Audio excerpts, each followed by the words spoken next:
Have you ever felt like you're just drowning in self-help advice? I mean, it's everywhere. Well, today, we're going to cut through all that noise. We're going to build a simple but really powerful map for your mind.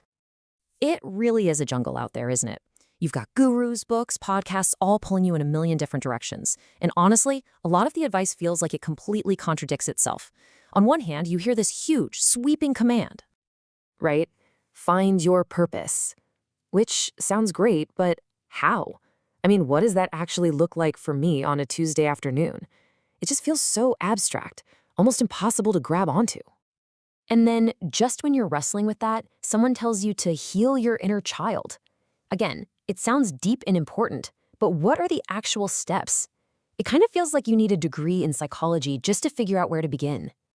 And of course, there's the all-time classic, just be present. It's so simple, but it is not easy. Without a bigger picture, these ideas are like landmarks without a map. They're interesting to look at, sure, but they don't actually show you how to get anywhere. So what if there was a map? A way to organize all this advice into a system that actually makes sense? Well, that's exactly what we're going to dig into today, using a framework that the source material calls the Mind Module. Think of the Mind Module as a kind of unifying theory for personal growth. It's not just another piece of advice to add to the pile. Instead, it's the map that shows you how all those different, confusing pieces of the puzzle actually fit together. Okay, so this map has three core dimensions. There's the vertical axis, which is all about growing up. Then there's the horizontal axis, which is about showing up. And the third piece, practices, well, that's the engine that powers the whole thing. Let's break down that first one. So the vertical dimension, this is all about gaining altitude. It's about how complex your way of making sense of the world is. As you grow vertically, it's like you're climbing a mountain. At the bottom, you just see your own little town. But as you climb higher, you start to see the entire landscape, how different cities and roads all connect. You gain perspective. A great way to picture this journey comes from developmental psychologist Robert Kegan. He shows how we tend to move through these stages. A lot of us start out in what he calls the socialized mind, where our identity is pretty much defined by our community, our family, our friends, our culture. Maybe you chose your career just to make your parents proud. That's a classic example. But with some growth, you might develop a self-authoring mind. Now you create your own internal compass. You decide to change careers because it aligns with your values, even if other people don't get it. And a step beyond that is the self-transforming mind, where you start to see that even your own compass is just one of many valid systems out there. See how each stage builds on the last one?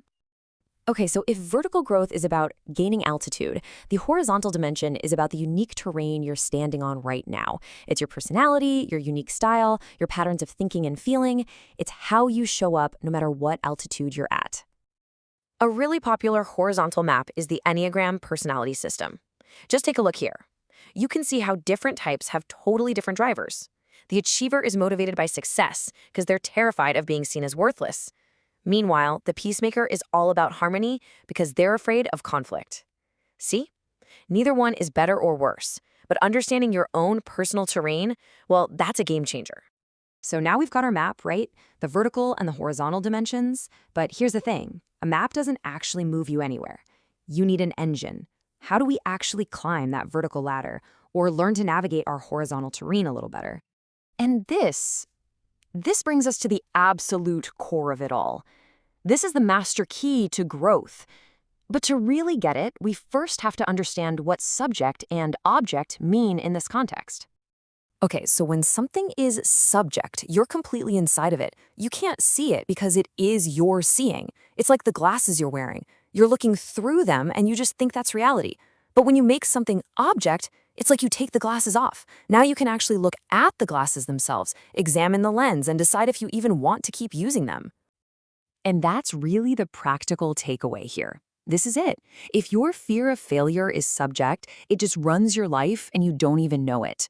But the moment you can see it for what it is, the moment you make it object, you can finally start to work with it. The bottom line is you can't change what you can't see. So we have the map and we have the engine. But a map and an engine are pretty useless if the car stays in the garage. The theory is great, but the source material is crystal clear on this. The real work, the real change, happens through practice. So where on earth do you begin? You start small, like absurdly small. This is what the source calls the minimal daily practice. We're talking 15 minutes a day total. In the morning, you spend 5 minutes just stretching your mind, trying to see a situation from a different perspective. Then, during the day, you try to actually apply that new viewpoint in a real situation. And in the evening, you take 10 minutes to journal and reflect on what you saw. That's it. Seriously? And this is the final crucial piece of the puzzle. Real, lasting change doesn't come from some heroic one-time effort. It comes from simple consistency.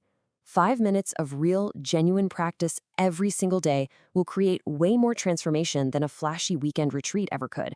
Because those tiny shifts, they compound over time. So, I'm going to leave you with this question. Think about that one thing in your life that consistently triggers you or holds you back. Using this map we've talked about, could that frustration be the very thing you're subject to? What if, instead of being a roadblock, it's actually a signpost, pointing directly to your next step of growth? What might you see if you decided to make it object?